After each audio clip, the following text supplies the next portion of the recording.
اعوذ باللہ من الشیطان اللعین الرجیم بسم اللہ الرحمن الرحیم وصلی اللہ علی محمد وآل بیتہ الطیبین الطاہرین المعصومین۔ 28 رجب امام حسین علیہ السلام نے کن اسباب کی بنیاد پہ اپنے نانا کے شہر کو چھوڑا اور مدینہ سے نکل کر اپنے عالمگیر انقلاب کا پہلا قدم اٹھایا؟ آج ہم اس انقلاب کے چند اسباب اپنے سامعین کے سامنے رکھیں گے جن کی بنیاد امام حسین علیہ السلام نے مدینہ سے نکل کے رکھی تھی۔ سب سے پہلا اور اہم سبب دینی اور معاشرتی ذمہ داریوں کا احساس امام حسین کے سامنے تھا، اور امام نے اپنے اس ہدف کی اس وقت وضاحت فرمائی جب آپ حر اور اس کے لشکر سے ملے، تو اس وقت امام حسین علیہ السلام نے حر کے لشکر کو یہ خطاب کرتے ہوئے کہا: من رعا سلطانا جائرا مستحلا لحرم اللہ ناکثا لعہد اللہ ومخالفا لسنت رسول اللہ یعمل فی عباد اللہ بالاثم والعدوان فلم یغیر علیہ بقول ولا فعل کان حقا علی اللہ ان یدخلہ مدخلہ۔ امام علیہ السلام حر کے لشکر کو یہ خطاب کر کے کہہ رہے تھے، جو شخص کسی ایسے ظالم بادشاہ کو دیکھے جو محرمات خدا کو حلال کر رہا ہو اور عہد الہی کی دھجیاں بکھیر رہا ہو، سنت رسول خدا کی مخالفت کر رہا ہو، بندگان خدا میں گناہ و سرکشی کو عام کر رہا ہو، اور دیکھنے والا اپنے قول و فعل میں کوئی تبدیلی نہ لائے، یعنی اپنے قول و فعل سے اس کے ان مظالم اور ان امور کے ساتھ تبدیلی نہ لائے، تو اللہ پہ لازم ہے کہ اس کا ٹھکانہ جہنم قرار دے۔ پس امام خدا کے حلال کردہ کو حلال کرنے اور حرام خدا کو حرام باقی رکھنے جیسی عظیم ذمہ داری کو نبھانے کے لیے 28 رجب کو مدینہ سے نکلے تھے، اور امام حسین علیہ السلام کی طرف کوفہ و بصرہ سے جو 30,000 کے لگ بھگ خطوط آئے، ان کا ماحصل بھی یہی تھا: اگر حسین نے ہماری دعوت پہ لبیک نہ کہا تو ہم بروز قیامت اپنے رب سے شکوہ کریں گے۔ اور پھر ان خطوط میں یہ واضح درج تھا کہ حسین جو دینی غیرت اور حمیت کا پیکر ہے، اس کی آنکھوں کے سامنے اللہ کے دین کی پامالی ہوتی رہے، اور وہ ہماری آواز پہ لبیک کہتے ہوئے یزید کے خلاف نہ اٹھے، یہ ہم اللہ کی بارگاہ میں بروز قیامت شکوہ کریں گے۔ یہ وہ پہلا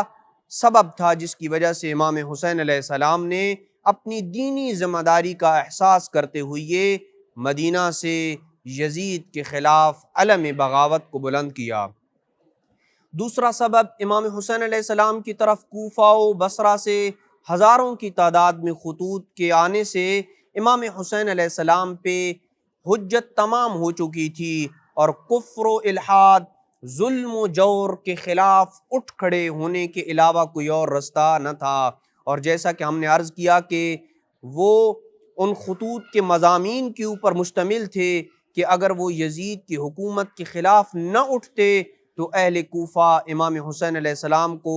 بروز قیامت اس کا ذمہ دار ٹھہراتے، لہٰذا اگرچہ اہل کوفہ کی بے وفائیاں امام علیہ السلام کے سامنے تھیں، لیکن چونکہ مطالبہ اتنا زور پکڑ چکا تھا اور اتمام حجت ہو چکی تھی، اس لیے امام نے مدینہ کو چھوڑ کر یزید کے خلاف کھلے عام بغاوت کا اعلان کیا۔ تیسرا وہ بنیادی سبب جس کی وجہ سے نواسۂ رسول نے یزید کی بیعت نہ کی، وہ اموی حکومت سے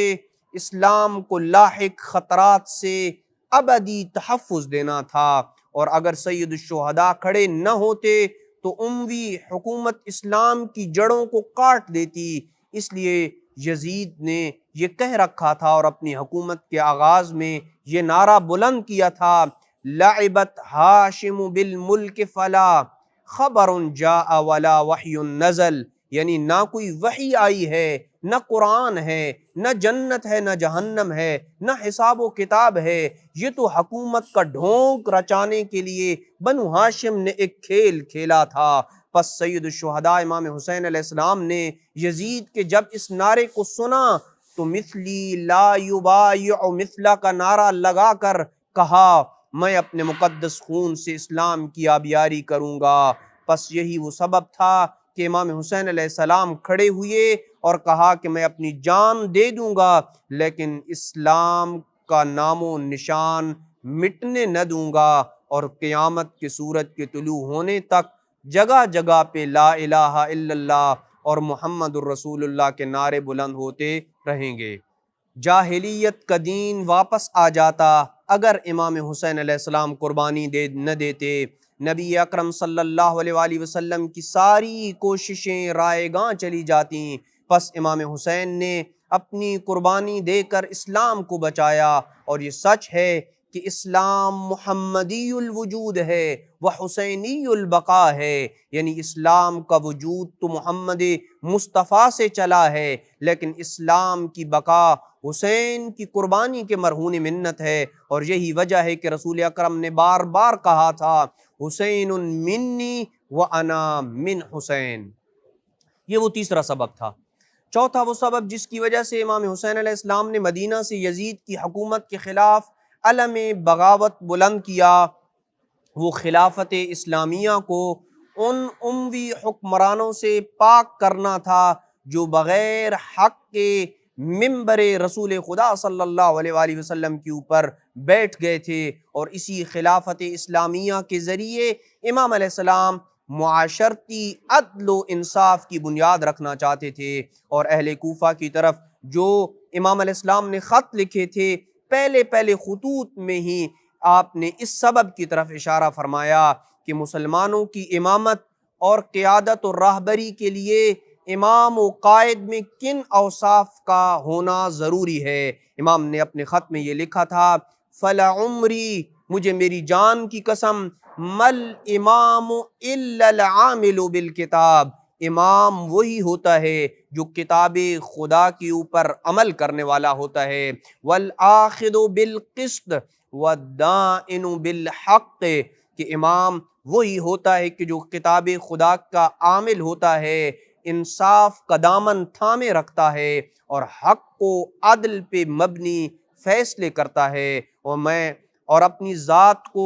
ذات خدا میں محصور رکھتا ہے اور خدا کے علاوہ کسی کے اوپر نہ ہی توکل کرتا ہے اور نہ ہی بھروسہ کرتا ہے۔ یہ وہ سبب تھا چوتھا جس کی وجہ سے امام حسین علیہ السلام نے یزید کے خلاف خروج کیا۔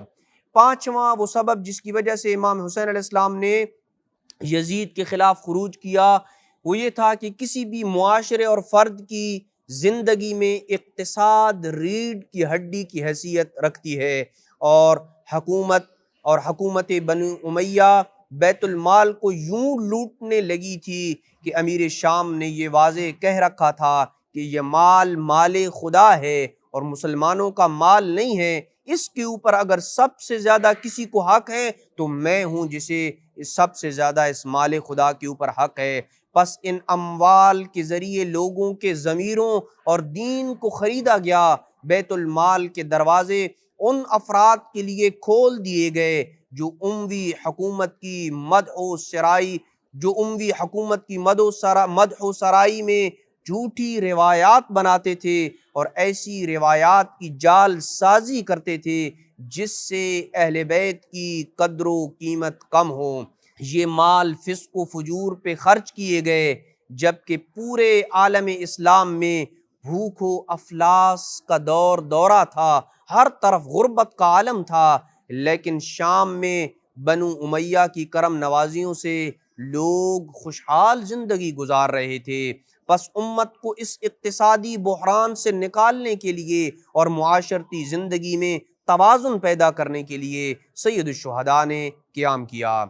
چھٹا وہ سبب جس کی وجہ سے امام حسین علیہ السلام نے قیام کیا وہ بنو امیہ کے اجتماعی مظالم تھے۔ امن و امان کہیں نظر نہیں آتا تھا، لوگوں کے دل و دماغ میں خوف کا ڈیرا رہتا اور امت مسلمہ کے ساتھ نفرت و حقارت کا یوں سلوک کیا جاتا جس طرح گھوڑے کی گردن پر نشان لگایا جاتا کہ کہیں وہ گم نہ ہو جائے، پس ان کو اپنی غلامی کے طوق میں جکڑے رکھنے کے لیے وہ ان کی گردنوں کے اوپر مور لگا دیا کرتے تھے، جیسے اور اسی طریقے سے ان کے ہاتھوں پہ بھی مور لگا دیتے تھے، جیسے روم اور حبشہ میں غلاموں کے ہاتھوں پہ اور ان کی گردنوں پہ مہر لگا دی جاتی تھی، جو اس بات کی علامت سمجھی جاتی تھی کہ یہ غلام ہیں، آزاد نہیں ہیں۔ پس سید الشہداء امام حسین علیہ السلام نے مسلمانوں کو عزت و کرامت کی زندگی دینے اور بنو امیہ کی غلامی کی